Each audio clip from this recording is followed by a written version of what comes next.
บายดีน้องชื่อจันท่าบันเกิดน้องก็อยู่บัตรราคาตักเล็ดใช่ไหม สวัสดีอาจารย์น้องดีพาวคุย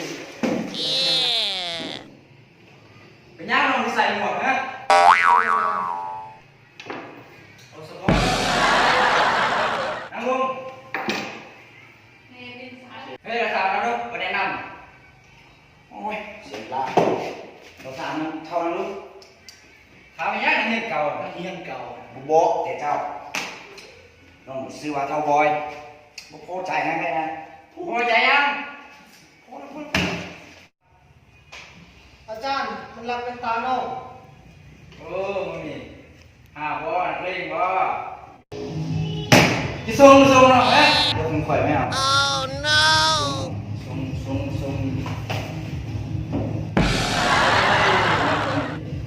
โอ้เดี๋ยวมึงเจอหนูนี่ใส่โอ้ Okay. อ้าวคนหนึ่งลูกไปใส่น้องไปใส่มันไปซื้อแต่ทีเดียวอยู่มาโอ้แสดงว่ามันไปใส่สูตรอาจารย์โอ้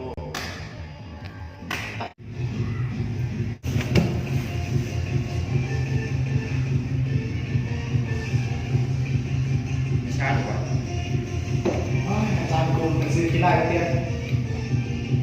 เรื่องของกู ให้ฟังว่า ใส่สูตรผมน้องไหลเจ้า เกี่ยวว่า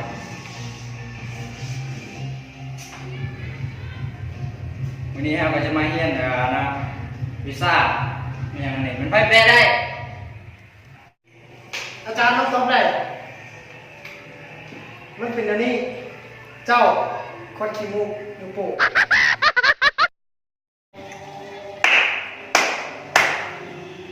Very good และจุดยืนด้วย เฮ้ยเหี้ย เฮ้ยเป็นตานะ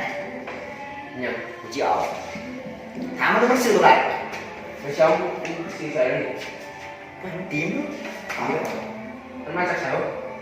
ปักกิ่ง ต้นบักเนาะ ติ้มโอ้เอาไปเอา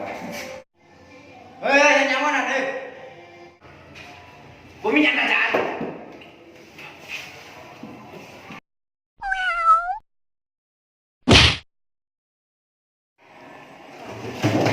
ไอ้นี่แหละเจอแล้วเจอแล้ว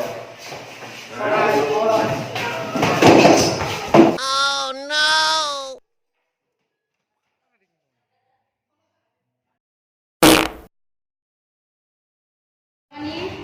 ฝากกดไลค์กดแชร์และอย่าลืมกดติดตามนะ กูก็ไปเยอะนะ ไอ้เด้เนี่ย